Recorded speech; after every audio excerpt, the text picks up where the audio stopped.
the Emo Hour, your weekly power hour of all things emo and adjacent, with your hosts, Katie and Nani.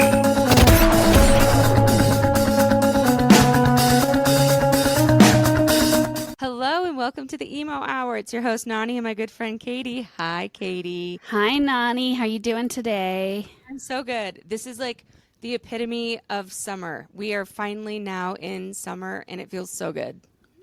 I agree, although I don't technically think it's summer yet. Wait, when? How do we know when the first day of summer is? It's the equinox, right? Which I think is like June 22nd. So like the summer solstice, that is the first day of summer?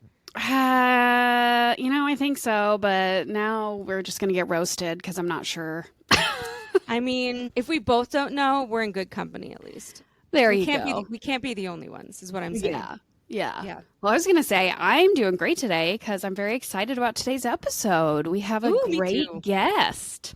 We have a really great guest. Yeah, we have James Fowler on the pod, the founder and producer and all-around it man for the Sawtooth Valley Gathering. Yeah.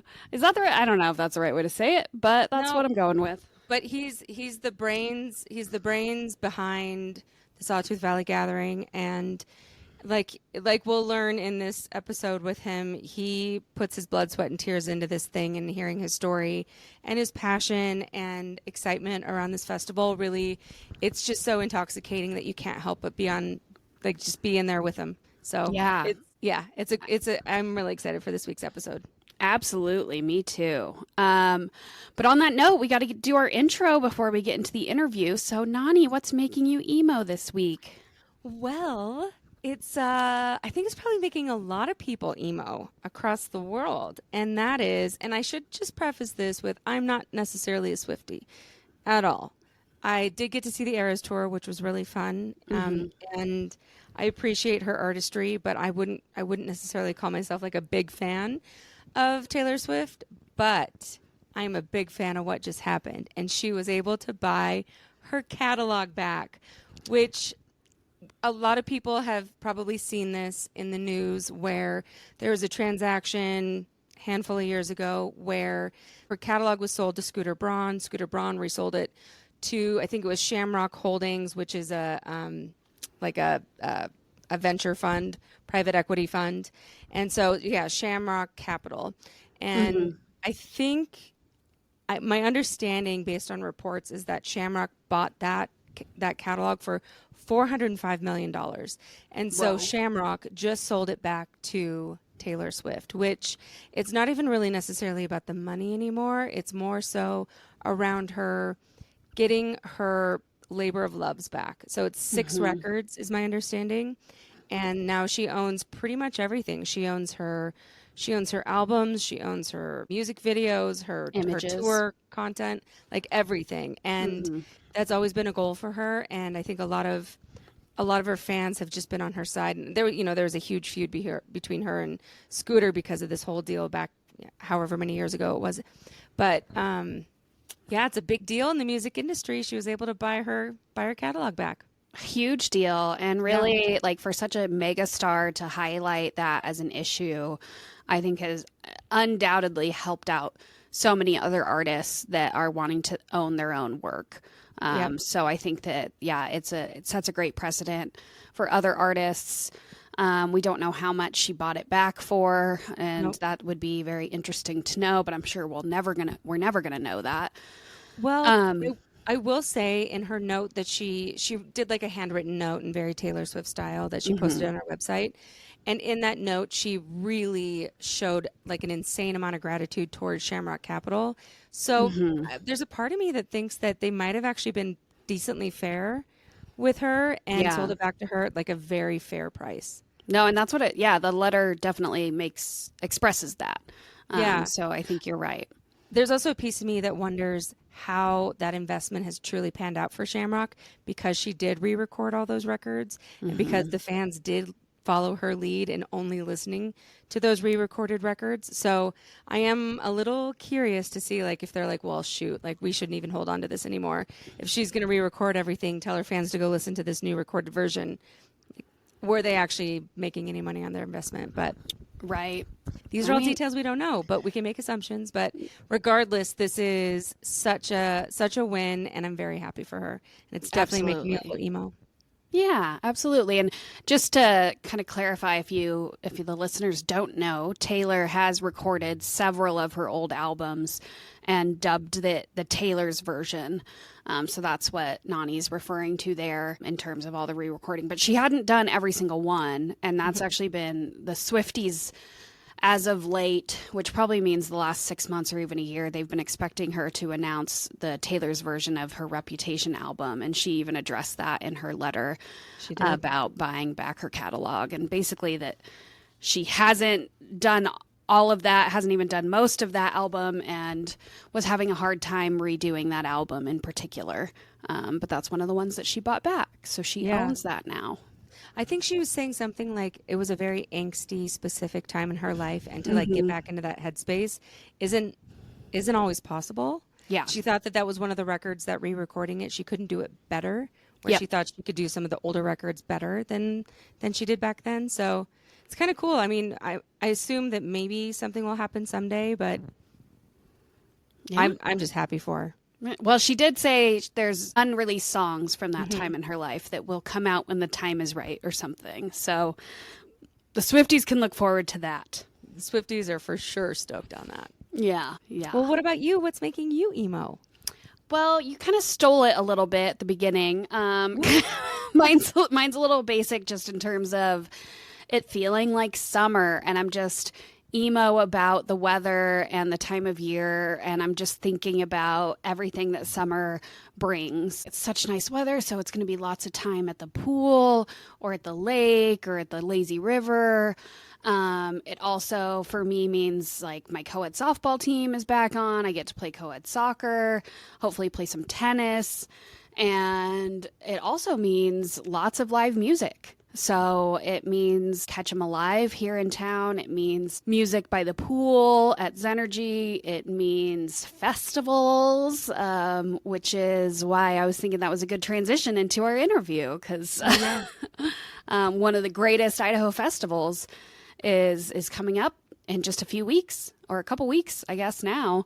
And it's just summer's just such an amazing, special time. And summer in Idaho is just a beautiful time, and it's short, so I think we maybe cherish it a little bit more than if you were living in, LA that has summer year round, basically. Yeah, or like less severe seasons. Yeah. Well, there's an old saying here where we live that people, they come for the winter, but they stay for the summer, because it is truly that magical here. So, no, I'm with you, man. It's making me emo too. So I'll be emo with you about the weather, because it's so dang beautiful, and when we have those swings of temperature, it really just does make you appreciate these beautiful days that we get. Yeah, and I mean patio days, I know. drinks on the patio, eating Nothing outside, better than a little rosé on the patio or a cooking margarita. cooking outside, all the things. It's a beautiful time of year, and I'm just very emo and excited about all of the thing that summer brings. And represents. Well, then you're so right, though. That is the perfect transition into our interview with James Fowler, the founder and creator of the Sawtooth Valley Gathering. And I don't know, what else do you want to say about him as we intro him? Let's turn it over to the interview. Today, we're heading into the mountains, specifically the stunning Sawtooth Valley of Idaho, to chat with someone who knows exactly how to turn a remote, rugged landscape into one of the most beloved gatherings of the summer. We're joined by James Fowler, the founder and producer of the Sawtooth Valley Gathering in Stanley, Idaho. James, a Boise resident who grew up in the Wood River Valley, was inspired to create the festival after experiencing a local performance by the Whalers here in Ketchum and recognizing the musical void in the region following the end of the Northern Rockies Folk Festival. It was then that he established the Sawtooth Valley Gathering to bring those special moments back to central Idaho.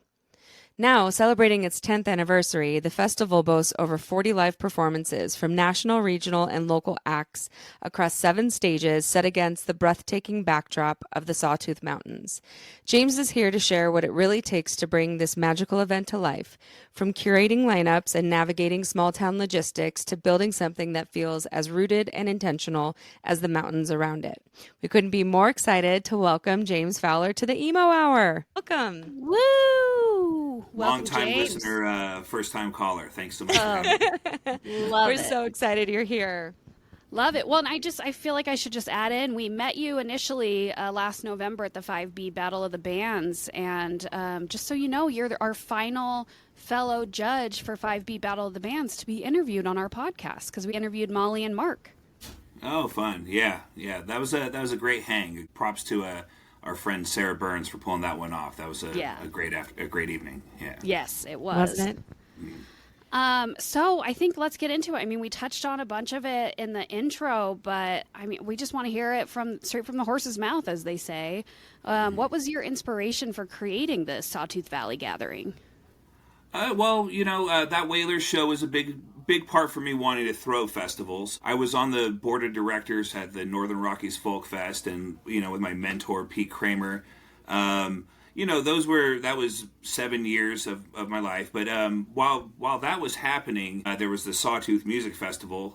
Our predecessor, they did it for 7 years, and I'm really excited that the co-founder of that, Nicole Johnson, will be up at the festival this year for the first time, because I've been nudging her for a while. And I went to 6 straight of those, and volunteered at it.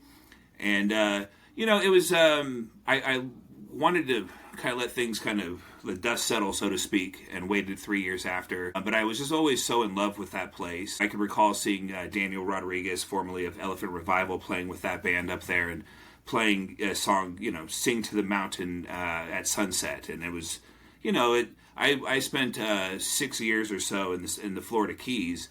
And when I moved back up to the Sun Valley area, we went up to Stanley for just a visit and all that sort of thing. And I remember the impact then, and the impact that I felt, the first time I saw Elephant Revival at that show with my pal Daniel, taking lead on it.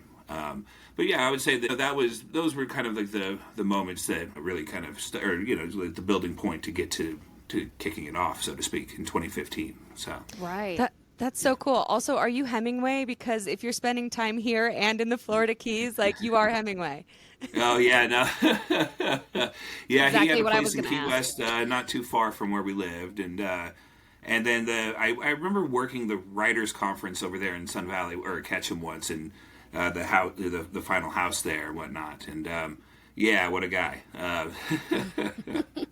Well, you guys had several things in common, Sun Valley and Florida Keys, for sure. Oh, just my dad was a fly fishing captain, and he was a great fisherman and outdoorsman, and is always prevalent in our lives for sure. Right. Cool. So what made you make the decision to have the gathering in Stanley as opposed to closer to Sun Valley or Boise or something like that? Yeah.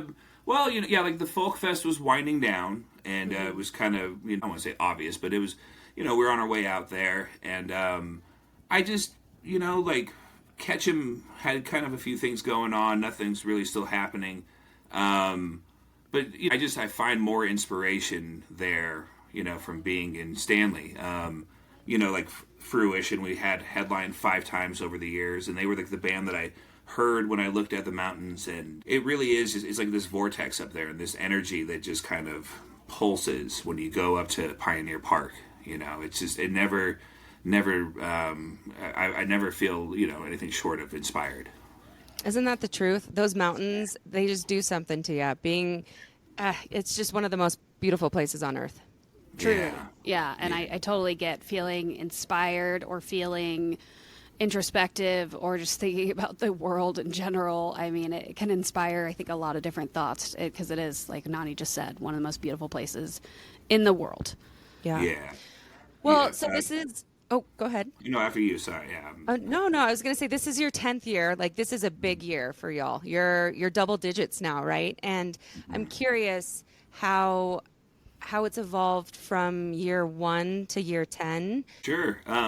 it was a August festival back then, and and that was just like the only weekend that was open because they have weddings at Pioneer Park. But that first year we had like 14 bands and or 14 sets of music, I should say, and like 4 or 5 of those were the Sawtooth Surprise, as I dubbed them, and that's just me, like, just kind of waiting to see what shakes out up there and figure it out kind of in the moment. We only have one Sawtooth Surprise, and I'm as excited as I've ever been for that one. It's going to be on Saturday this year. But it was a day, half a day on Friday, full day on Saturday. And I was doing everything back then, like doing the volunteer schedule and, being so, like, underwater that I was doing it that weekend kind of thing. So it was, now I've dragged a lot of my friends in over the years, and, some of the folks have been with us for 10, and, even like our ticket buyers, like some of these names I've seen pop up for 10 straight years, and it never, as like a small business owner, never ceases to make me feel warm. But just we've slowly grown. We just kind of added to it, and tried to do it in the most organic way that we could. After COVID, we jumped from basically 2 days to 4 days, and I might as well come out of a year of sitting on your hands by doubling your work. And that was, had its own challenges or whatever. But we've just, I can't imagine packing any more music into the weekend than we already have. We're doing a pre-party on Wednesday with the campsites opening that evening, and it's full on for sure. But I think I don't expect us to have more, in production than this year, quite frankly. We're getting 4 old. days. A few of us has been doing that. We print our T-shirts in my buddy's mom's garage in Bellevue, and it's very much all of my friends helping me on this for the most part. It's a family affair. Yeah, my wife is our finance manager.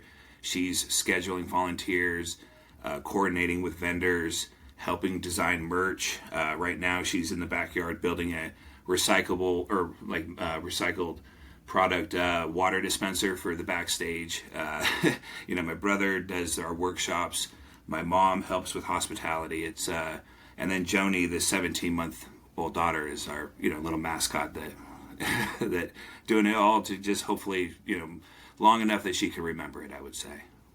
Yeah, that's awesome. I love that cool. so much of your family and friends are so heavily involved in it. And truly, 4 days of a music festival, I can't imagine the undertaking that must be. So props to you. And it's such an amazing thing that you've thrown together. And there's 7 stages now, but I imagine the first festival was 2 days, 1 stage. Is that right? We had 2 stages, and it was our friend Craig Campbell, may rest in peace. He had a great little tweener stage for us. A part of having the tweener stage the first year was to accommodate a friend of mine now, and that's Izzy Taylor, who's a Wood River resident. And Izzy had the first great moment up there where the sun is setting. I've been there. I've been to the Gorge, been to Red Rocks, been to all the venues, and I really feel like we have a special thing there. But Izzy singing at sunset was like the first great moment. And a lot of that happened was just because she kept nudging me. And I didn't have budget the first year for that second stage. But I knew from my own experience at our predecessor's music festival that if you don't have a tweener band, people are going to go back to camp and have drinks or whatever, and I was no exception to that. And so large part of it was to just keep the crowd there, but also because Izzy was so persistent. Yeah. And can I just say, when we interviewed Mark Oliver, he talked about that exact same moment with Izzy Taylor and the sunset. So that hit both of you guys, and I'm sure everyone else that was there. Like, he told us about that moment. It sounds beautiful, and I'm sure Izzy thinks fondly of it as well. But it's kind of serendipitous that you brought it up on your own just now, too. Right on. Yeah, no, Izzy is playing Friday, and we're putting the schedule out tomorrow. Off the top of my head, it's going to go Molly Sides, who is also a Wood River Valley, local. She's the lead singer of a band called Thunder Pussy, and this will be her third solo set for us over the years. And it'll be her into Izzy, and so and then into Daniel actually. So it's going to be warm feelings around 6 p.m. on Friday. Yeah, I'm sure. So that kind of leads into the next question of what are you looking for when you're curating your artist lineup? I mean, are there specific vibes? Are there specific regions? Are you looking to do a lot of local Idaho, or just kind of what's the thought process behind that? Sure. I'd say first and foremost that I don't want it to be a sausage fest, and I work pretty hard to that extent. But I curate a lot of it's on vibe, and quite frankly, if you have what I would, not to be like some gatekeeper, but like the hang chops to just like get through the weekend and be cool and want to be there for the festival and not just for yourself, and like a lot of those relationships I establish leading into booking somebody, and it doesn't hurt if you have somebody that's on the quote unquote team that vouches for you, but we need a dynamic performer, somebody that's going to captivate the audience, but also that fits within our, greater vibe, if you will. And are you doing pretty much all the booking yourself? Yeah, I do all the booking myself, and very active at that. And I've got like 700 people that I owe an email to applied for this year, and probably need to set up a Google form for that sort of thing. But I do all the booking, and it's a mission for sure. And I often will sit on my hands to see who's coming through, because if you could get a routed act, everybody's gonna save money, and it's better in the long run. Like it was last year we had Donovan Frankenreiter, who's international folk singer, and he came through very late in the game, and I was happy that he did, of course. But try to give myself that flexibility, but also book. I've already written this schedule for next year, and I find that probably 75% of that initial lineup that I write a year ahead or whatever will end up shaking out. Well, that's interesting you say that, because if you are waiting to see kind of what might be routed, and if you can snag a date in between a couple cities, like Stanley's a pretty remote place. I'm curious, like, logistically speaking, there's got to be quite a few challenges. Aside from physically like bands and everybody getting up and over the passes to get over there, but curious what kind of challenges you get to face, because I imagine it's kind of exciting, but it's a more remote location. It very much is, yeah. We got lucky in 2017 and had Billy Strings on the bill, and that was just because he was going from Missoula to Mount Shasta or something like that. And this year we have the Cat Empire, and they're Melbourne, Australia. They sold out 3 nights at the Sydney Opera House with a full orchestra. Amazing. And are definitely we're punching above our weight, so to speak, but they just happen to be driving right through, and very excited for them. I'm dual citizen actually, and to have the Aussies on the bill means a lot. Mom is actively getting her Vegemite stockpile reinforced, and the Tim Tams and so forth.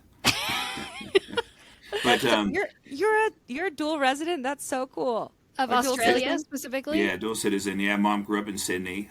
Okay. Yeah, cool. It's it might be a good backup plan someday. But we all want one. Yeah. But to your point, like, we're working at a park that has 3 water spigots, an 80 amp power post that doesn't really work, and the best view of any, as far as I'm concerned, the best view you can get to see live music with. So all of our stages, light, sound, all the backline if we're flying in a band. Like this year, Daniel Donato and I believe Shovels and Rope and 1 or 2 others are coming just for the festival, so we have to give them equipment. And we're looking, in some cases, we're renting gear from Denver and having it brought up to Stanley, Idaho, which 3 hours from Boise, hour and a half from the Wood River Valley, Sun Valley, and it's a pain in the butt, but we get to have a pain in the butt, and I feel very grateful for the opportunity. Not to say we for myself, but it's very much a team effort, and a lot of friends pulling their weight to, just to get us all through the weekend. Yeah, I mean, that's crazy just to hear about like the kind of the plug and play things that a lot of people just assume might exist. You do not have that at all.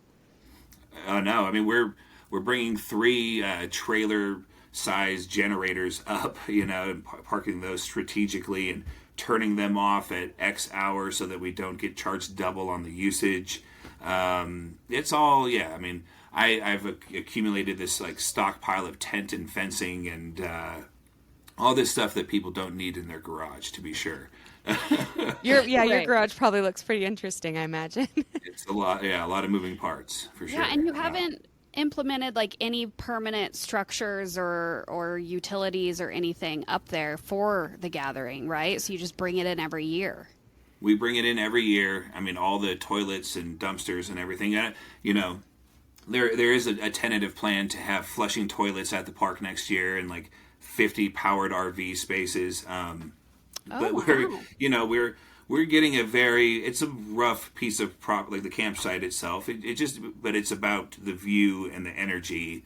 And so people, I think are flexible, generally speaking. I mean, all the hotel rooms and Airbnbs for the most part are sold out by like the end of August, and so we're finding a very dedicated, music lover to come up there and brave it with us. I mean, we've had every type of weather you can imagine, essentially, at some point or another. It's blown through. So, yeah. That kind of leads really well. And for somebody who's never been, how would you describe the atmosphere and the community of Stanley and the Sawtooth Valley? Because we know it, like the two of us know it. We've been there. We've spent a lot of time there. Mm-hmm. And it's so magical. But I'd love to hear your perspective because it's a special place. It's a very special place. And I think it just elevates everybody. I think once you make the trip to get up there, you're just in it together. You know what I mean? And it's like, we've had Blood Lemon play a few years ago, and they had 2 hailstorms that blew through separately within their set, and then the sun pops out. We've had plenty of adversity, but I think once you're up there, there's a very, the communal spirit, so to speak, and folks are really looking out for each other to make sure that, we want to do it. I think everybody wants to do it again, and so just getting everybody through. We have, rest in peace, Al. He used to, there was a gentleman that used to come up, buy a ticket, and cook a camp breakfast every morning, just on his own accord. Like a lot of people kind of make it their own, and I do love that about it. We'll have folks that'll have like a costume theme for every day and try to implement that amongst everybody. And there's a bunny farm up there one year in the campsite. People just, they really take ownership of it, and I love that for sure. Oh, that's so cool. That's awesome. And do you work closely with Stanley local businesses or just, locals in Stanley? I imagine that you do. I can't imagine that you wouldn't.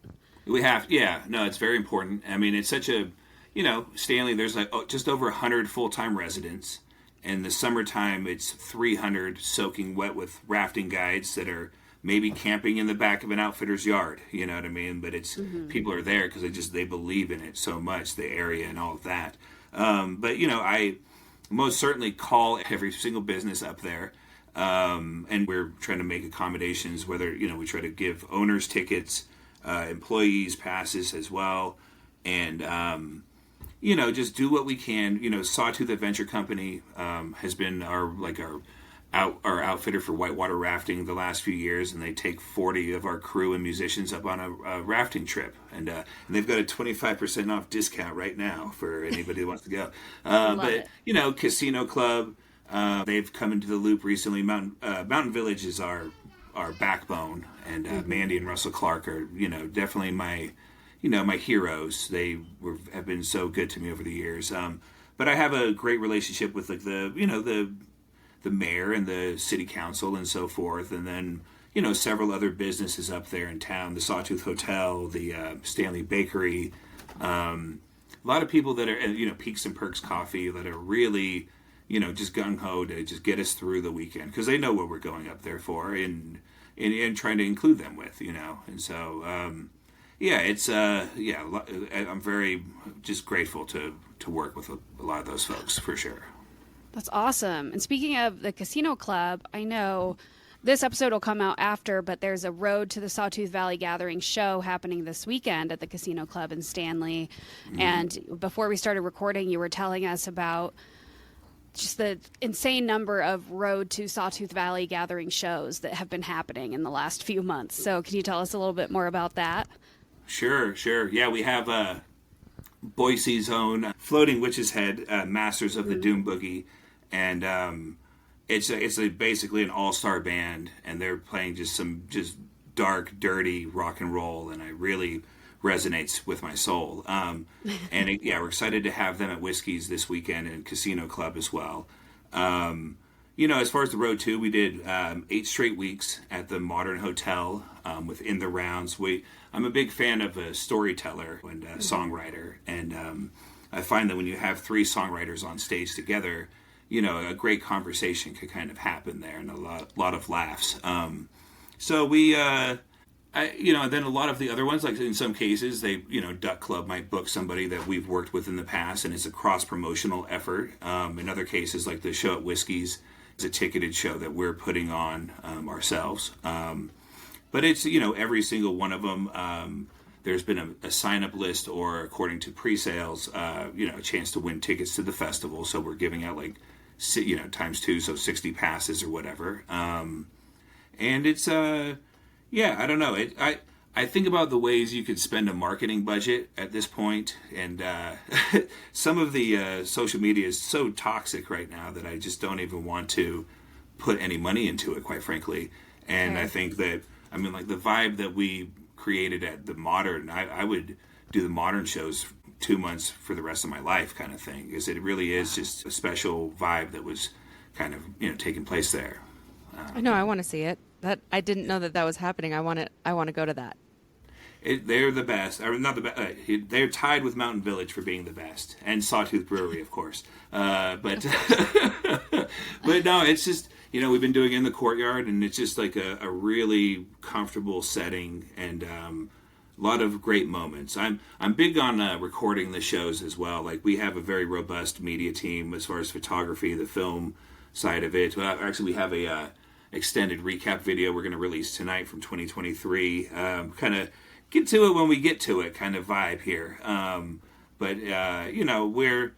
don't know. The Road 2 shows have all been special, and it is because it is like, I feel like a personal connection when you're, bringing me a live experience to somebody versus me, beating them up with like a boosted post on Facebook.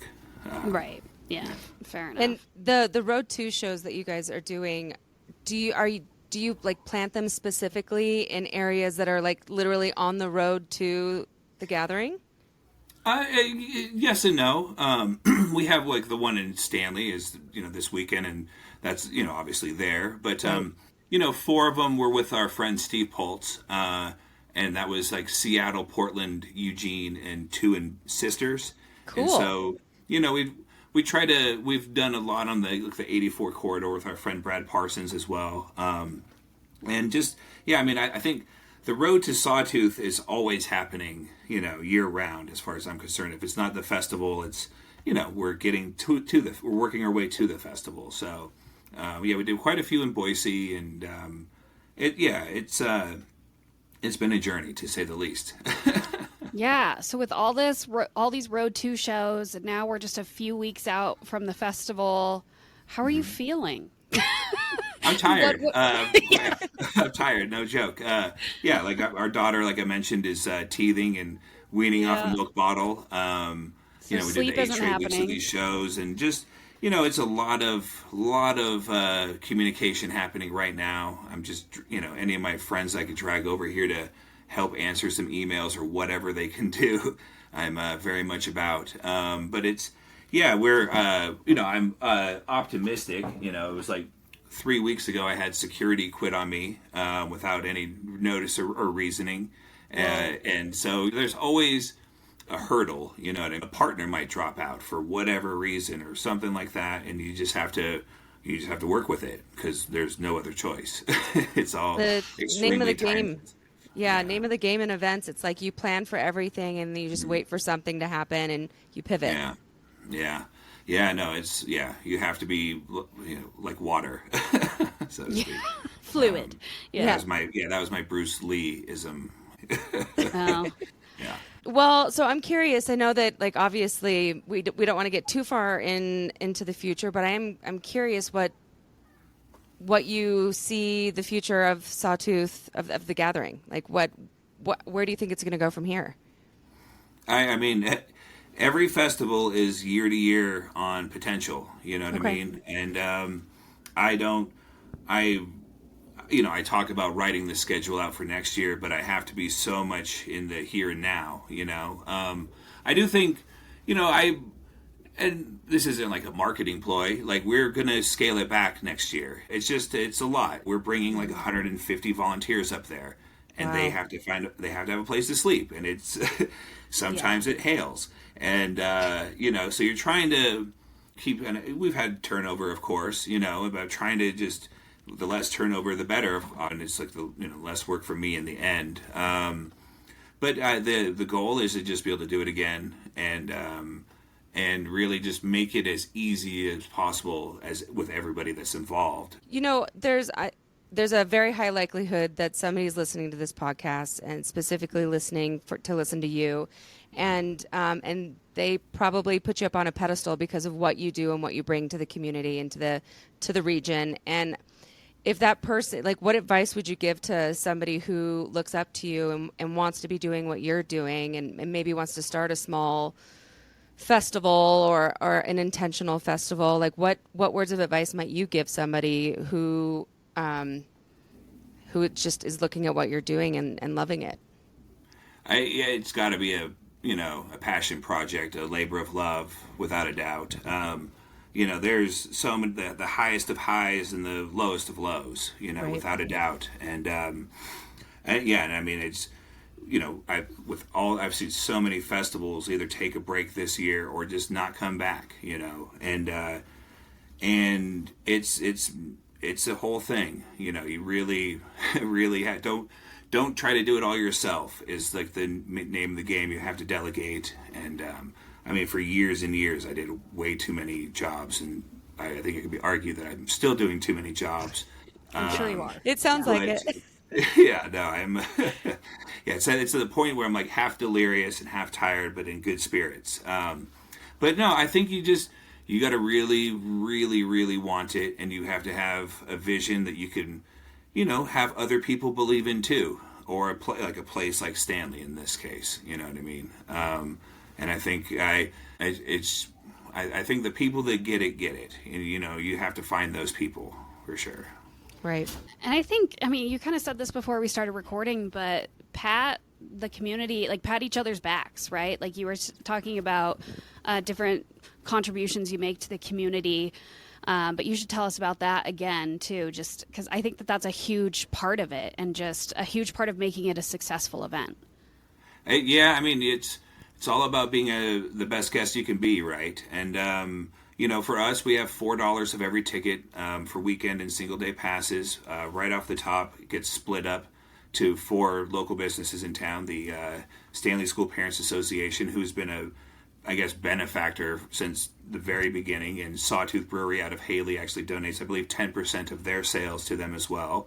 Another dollar goes to the Sawtooth Valley Rural Fire Department, the Sawtooth Search and Rescue, and the Salmon River Clinic, which is like the local ambulance. And another benefactor this year is the Heart of Idaho Animal Sanctuary from Chalice.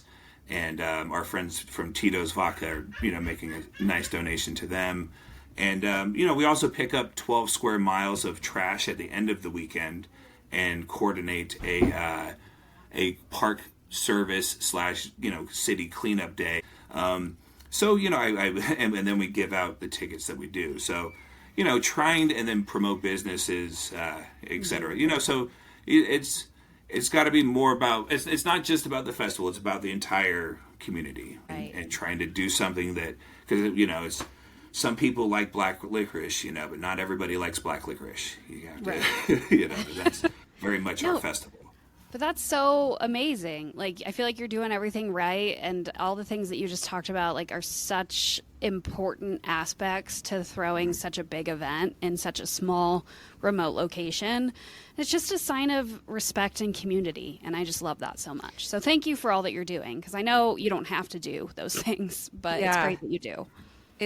I have deep respect for you. I don't know that you and I have really talked about it all that much, but my background's in the music business, and hearing your approach to the way that you're doing everything with a slow build and with the community relations. You're just, like Katie said, you're literally doing all of it right. Like, if it was me in your shoes, you're just doing it all right, man. It's so awesome.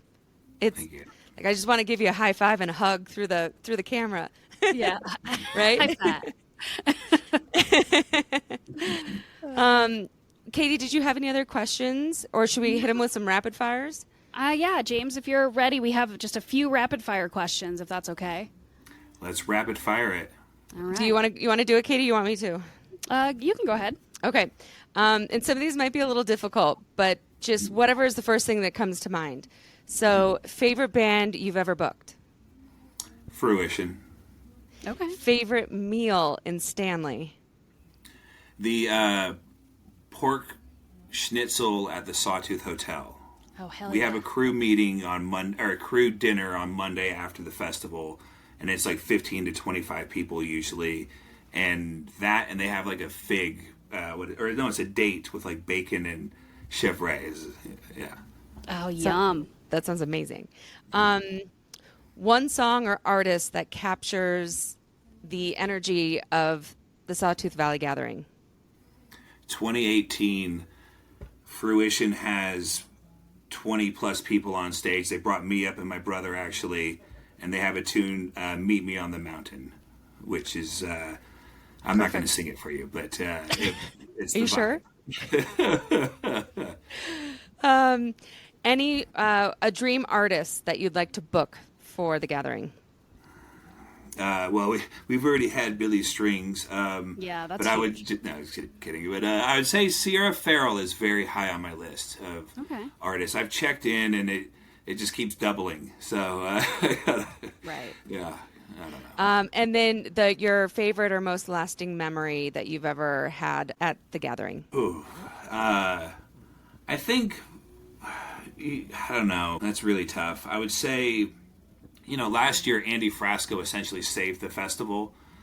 We had Railroad Earth cancel at the 50-day marker.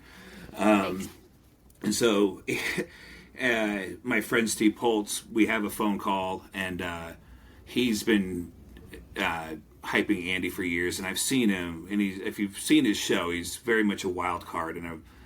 But the way that it transpired is like, Steve connecting us on the phone. He's like, he's not going to say this. He's not going to do this.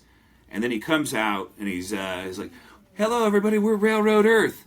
And then he just goes ahead. And I mean, it was like, I was jumping up and down. I've seen videos of like girls seeing the Beatles for the very first time, you know what I mean, in the 60s, and or like Elvis or something. And that's how I felt. I was jumping up and down, like, crying. Yeah, like panic attack almost. Yeah. In the best way though. In the best way possible, yeah. So cool. Yeah. Well, we should promote. Katie, is there anything else that you? No, those You wanna add were in the here? rapid fires. And we wanted to ask you, what you want to promote, and we can talk about, you already said you're not doing a ton of social media stuff, but where do people buy tickets? Is there any social media that you want to promote? Things like that. Sure. Well, we're doing a ton of social media stuff. It just feels greasy. That's all there. Fair. But no, we're posting like 5 to 7 times a day right now. But I'd say, we've got the Floating Witch's Head whiskeys coming up. We have Sequestrado at Sawtooth Brewery in Haley. Hell yeah. And let's see who else is coming up. Boot Juice at the Mountain Village Resort. And David Henry and Andrew Shepard at Limelight Hotel, and then David's playing a full band show at the Vista Bar. So those are like our last few road twos. We have our extended recap for 2023. I encourage anybody that's interested in the festival to check out YouTube and give that a look. But just yeah, just, I think just getting ready for the festival, start packing your gear and thinking about your life. Yeah, it's coming up. And I also, there's a Spotify playlist for Sawtooth Valley Gathering 2025. So that's what it's called. So look that up too if you want to, check out all the bands that will be there. Or probably not all of the bands, some of the bands at least. I think just about all of them. And we've got Okay. like 3 songs of each. And yeah, I would say, probably 90% of those bands are on that. Yeah. Right. Well, James, you've put together such an amazing thing. Like, kudos to you. You said it's a labor of love. I can't imagine how much of a labor of love it's been every single year. So, I don't know. Keep doing what you're doing. Thanks for giving back to the community, and thanks for giving us some of your time, especially, when it's coming up so close. I know you're very busy, and I'm sure scatterbrained. At least I would be at this stage. Can you hear my daughter in the background? Just ever so slightly. No, this has been a really sweet conversation. I appreciate both of y'all's time for sure. Thank you. Yeah, we were so happy to have you. Yeah, thank you so much, and you can get back to your teething daughter. Look forward to it. Thank you. Oh my gosh, that was like maybe one of my more favorite interviews that we've ever done. He is like such a hardworking. You can just tell he like puts everything into this festival, and I am so excited for it, and I can't wait to go to it. And I hope that the listeners enjoyed that interview as much as we enjoyed being in it. Yeah, agreed. I mean, the behind the scenes stuff that he shared and just the community involvement stuff that he shared was incredible to hear. Like, you hope that people are doing those things, but you just never know. So it's incredible to hear that he's doing all of that on top of everything else that he's doing. 17-month. He said 17-month-old, right? Yes. Yeah. The guy's got to be crazy busy. I do appreciate that he gave me a virtual high five, though. That was very nice of him. That was very nice. Well, do we want to get into our emo lyric of the day? We should. So why don't you go first? Okay. Actually, I'm going to change it up. Why don't I go first? Okay. Because I feel like you're confident and maybe you have a winner this week. I don't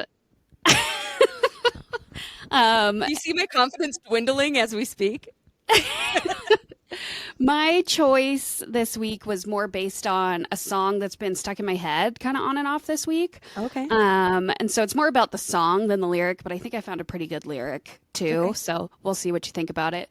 But it's from Your Broken Hero, which, as we know, is Matt Cutshall's like satire emo band that actually puts out some great songs. And the song is called Rooftops. And there's a remix version of it with Reclaim the Fallen and August Burns Red in it. So interesting. That's the version. It's a little bit harder, I think, than the original. That's the version that I'm going to put on our playlist. Okay. But I woke up, I don't know, a couple days ago with this song stuck in my head, and I haven't even heard it for a long time. So it's a banger, earworm, as they say. Yeah. So the lyric is, "This could be a big mistake, but I gotta take a chance. Hold my heart before it breaks, 'cause it's slipping through my hands." I love that so much. Can you read it one more time? "This could be a big mistake, but I gotta take a chance. Hold my heart before it breaks, 'cause it's slipping through my hands." Oh my God, you're just speaking to me with that lyric. I love that lyric. I want to know this song now. I feel like I've heard the original version, not the remix or the redo. When you said remix, I immediately go electronic because that's just how my brain works. But so Right. you're saying that the remix is actually like it's a harder, heavier version of the original. Yeah, because like August Burns Red and Reclaim the Fallen are in it. Okay. But we should do a little comparison of the two, actually, because I don't know. I listened to the remix today. But it's a great song. It's a catchy one. I think you'd love it. Okay. Ooh, okay. So what's your emo lyric of the day? That's hard to beat. I mean, I know what mine is, and now I know what yours is, and I don't know. Okay, well, so earlier in the episode, I talked about Taylor Swift buying her masters back, getting her catalog. Now she's got this complete catalog that she owns 100% outright herself, which go get 'em, girl. Very excited for you. So I chose a Taylor Swift lyric. And It is from her song All Too Well, the 10-minute version. Okay. And the lyric is, "You kept me like a secret, but I kept you like an oath." Ooh, that is a good one. I feel like I'm going to say it one more time. So Okay. it's, "You kept me like a secret, but I kept you like an oath." Yeah. Now, I have something to admit. And that is... What could that be, Nani? I know. So I can't win this emo lyric of the day because you and I were together earlier, and I love me some Chat GPT. Like, who doesn't? And I just love some AI in general, but I popped in there like, what is Taylor Swift's most emo lyric? And that it spit that out for me. And in the description it says, "The line is peak emotional devastation, betrayal, longing, and intensity packed into one perfect lyric. It captures the unbalanced pain of loving someone who didn't love you back the same way, a reoccurring emo theme if there ever was one." Which, gosh, I love ChatGPT so much, but I never do that. Like, I never find my emo lyrics of the day through ChatGPT. And so because of the human component and the fact that your lyric is truly wonderful, you absolutely win emo lyric of the day. Okay, I'll take it. Thank you for admitting. It's that only fair. you- I mean, I'm not going to take credit for something that I didn't do myself. I mean, I did it myself, but I didn't really do it myself. You know what I'm saying? You had an AI assistance, which is pretty huge. But that's a great lyric. It is. It's a really great lyric. And it doesn't take away from the lyric that she wrote. It's just I didn't find it on my own. But I couldn't not read it because it's just so good. Yeah. When T Swift, I mean, she's got some emo in her for sure. Oh, she's for sure an elder emo. Like, we've talked about wanting to do an episode just around Swemo and like the Swiftie emo. Because, like, right, she dated Martin from Boys Like Girls. And she's got all of these roots in the emo world. Absolutely. Well, and she's, our age. So Yeah. she grew up with the same kind of emo that we did. Sure did. Sure did. Well, thank you for dubbing me the winner. Yeah, only I fair. will take it. Yes. And I wasn't even going to call you out with the AI assist. So How dare. kudos to you. No, I Ah. said I wasn't going to. No, that's what I mean. I'm like, you totally should have called me out, even if I didn't. Be like, you can't win. You used an AI assistant. Well, I didn't. So there you go. But thank you so much for listening. Those are some great emo lyrics. And tune in next week for another exciting episode of the Emo Hour. Absolutely. And the other thing we should say just real quickly is if you are in the region, the Northwest region, buy tickets to Sawtooth Valley Gathering. Come out, come hang with us. We're going to be there enjoying the festivities and the beautiful music against the backdrop of the Sawtooth Mountains. It's the 10-year anniversary. And if there's anything to know about James is he's going to blow it out of the park. It's going to be one for the ages. I cannot wait. Absolutely. And I think it's sawtoothvalleygathering.com, like search Sawtooth Valley Gathering. You find tickets, information, all that good stuff. It's June 19th through the 22nd, I believe it is, off the top of my head. Sounds correct. Yeah. Yeah. Okay, and follow us online at the Emo Hour on Instagram and TikTok. I do know this song.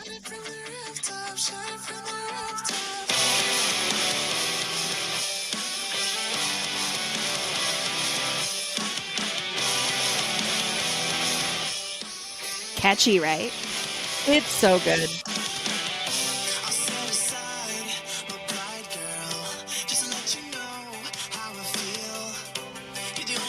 If this is jokey, then I don't know what I want because this is so good. This shouldn't be a joke. I don't know if it is a joke or not, but it's good. I love it.